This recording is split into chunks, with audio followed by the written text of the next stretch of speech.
J'ai parcouru la forêt, mais je n'ai pas trouvé d'Athénien sur les yeux duquel j'ai pu éprouver la vertu qu'a cette fleur d'inspirer l'amour. Nuit et silence.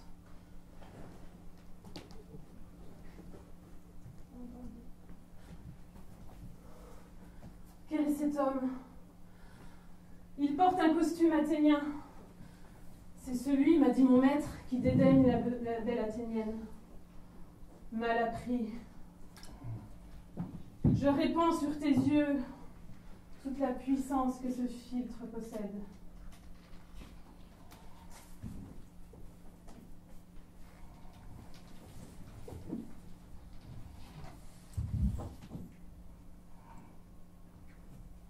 Une fois que tu seras éveillé, que l'amour éloigne à jamais le sommeil de tes yeux.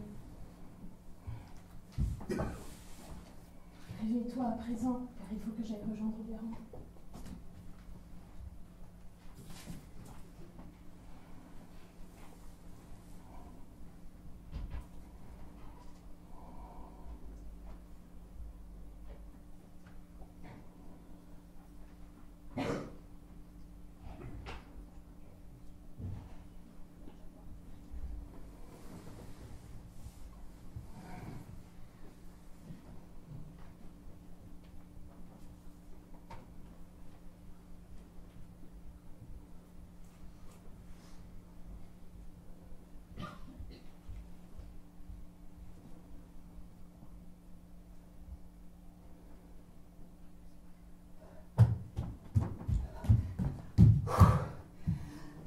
Cette chasse est perdue, ma misère d'haleine. Plus je prie, moins j'obtiens grâce. Hermia est heureuse. Partout où elle respire, car elle a des yeux attrayants et célestes. Qui a rendu ses yeux si brillants? Ce ne sont pas les larmes amères. Si c'étaient les larmes, mes yeux en ont été plus souvent baignés que les siens. Non. Non, je suis laide comme une ours, car toutes les bêtes qui me rencontrent se sauvent de frayeur. Il n'est donc pas étonnant que Démétrius me fuit comme un monstre. Quel miroir perfide et menteur m'a fait comparer mes yeux aux yeux étoilés d'Hermia.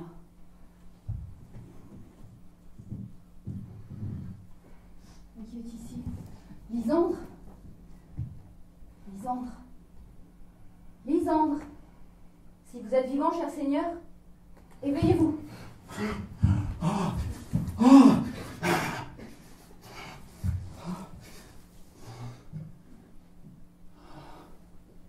Je courais à travers les flammes pour l'amour de toi, transparente Helena. La nature a ici l'art de me faire voir ton cœur à travers ta poitrine. Oui, Démétrius! Oh, que ce vilain est un mot fait pour périr à la pointe de mon épée! Ne dites pas cela, Lysandre, ne dites pas cela! Qu'importe qu'il aime votre Hermia. Hermia n'aime toujours que vous. Soyez donc heureux. Heureux? Heureux avec Hermia? Non. Non, je regrette les fastidieuses minutes que j'ai passées avec elle. Ce n'est pas Hermia, mais Helena que j'aime à présent. Qui n'échangerait une corneille pour une colombe? La volonté de l'homme est gouvernée par la raison. Et la raison a mis ma volonté au pas. Mais maintenant arrivé au fait de l'expérience humaine, la raison a mis ma volonté devant vos yeux et me conduit à vos yeux. Je lis une histoire d'amour écrite dans le plus riche livre d'amour. Suis-je donc né pour être si amèrement nargué? Quand ai-je mérité de vous cette moquerie? N'est-ce pas assez, jeune homme? N'est-ce pas assez que je n'ai jamais pu, non que je ne puisse jamais, mériter un doux regard de Démétrius sans que vous deviez encore railler mon insuffisance? Vous m'outragez en me courtisant d'une manière si dérisoire. Mais adieu, je suis forcée d'avouer que je vous croyais un seigneur de plus réelle courtoisie. Helena! Insulté par un homme, soit encore repoussé par un autre. Helena! Qu'as-tu fait? Tu me fais complètement méprise. Tu as mis la liqueur d'amour sur les yeux d'un amant fidèle. Cours à travers le bois et cherche à découvrir Helena d'Athènes. Tâche de l'amener ici par quelque illusion. Au moment où elle paraîtra, je charmerai les yeux de celui-ci. Je pars plus rapide que la flèche sur l'arc du Tartare.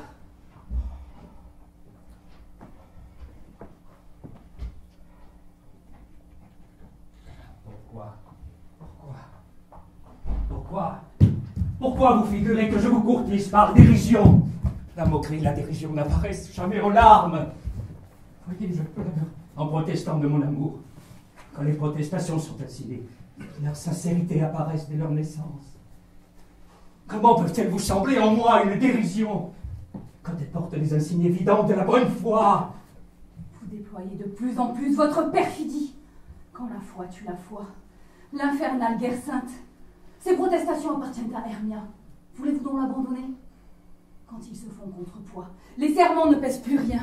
Ce que vous nous offrez, à elle et à moi mis dans deux plateaux, se balancent et sont aussi légers que des fables.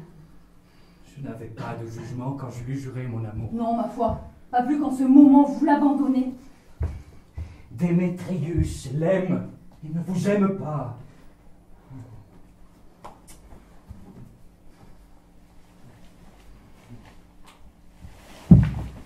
Oh, Hélène, déesse, nymphe, perfection divine. À quoi mon amour comparerais-je tes yeux, le cristal et de la fange, auxquels sont tentantes tes lèvres, ces cerises mûres pour le baiser. Dans sa pure blancheur glacée, la neige du Haut-Eurus que balaye le vent d'Est paraît noire comme le corbeau lorsque tu lèves la main. Laisse-moi donner à cette princesse de blancheur un baiser sous de la béatitude. Oh rage, oh enfer, je vois que vous êtes tous d'accord pour vous jouer de moi. Si vous étiez civil, si vous connaissiez la courtoisie, vous ne me feriez pas tous ces outrages. N'est-ce pas assez de me haïr comme vous le faites sans vous liguer du fond de l'âme pour me bafouer? Si vous étiez des hommes, comme vous en avez l'apparence, vous ne voudriez pas traiter ainsi une gente dame, me prodiguer ces vœux, ces serments, ces louanges exagérées quand j'en suis sûre, vous me haïssez cordialement. Rivaux tous deux pour aimer Hermia, vous êtes rivaux aussi pour vous moquer d'Héléna. Admirable exploit, héroïque entreprise d'évoquer les larmes des yeux d'une pauvre fille avec vos dérisions. Des gens de noble race ne voudraient pas ainsi offenser une vierge et mettre à bout la patience d'une pauvre âme, le tout pour s'amuser. Vous êtes méchant, Démétrius. Ne soyez pas ainsi, car vous aimez Hermia. Hermia, vous le savez, et je le sais. Ici, en toute bonne volonté de tout mon cœur, je vous cède mes droits à l'amour d'Hermia. Léguez-moi vos droits à l'amour d'Héléna, que j'aime, que j'aimerai jusqu'à ma mort. Jamais mon cœur ne perd dire de plus vaines paroles.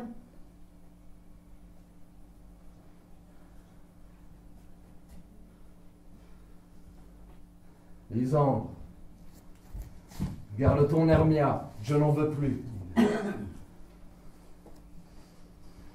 Si je l'aimais jamais, tout cet amour est parti. Mon cœur n'a séjourné avec elle que comme chez un convive. Voilà revenu à son foyer, chez Hélène.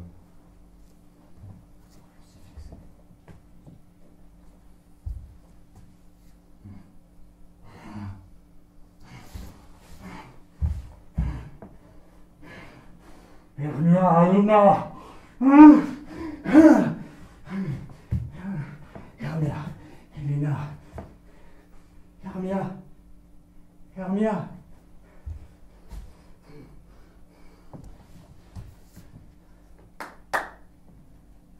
Ici, toi. Hermia. Arrête.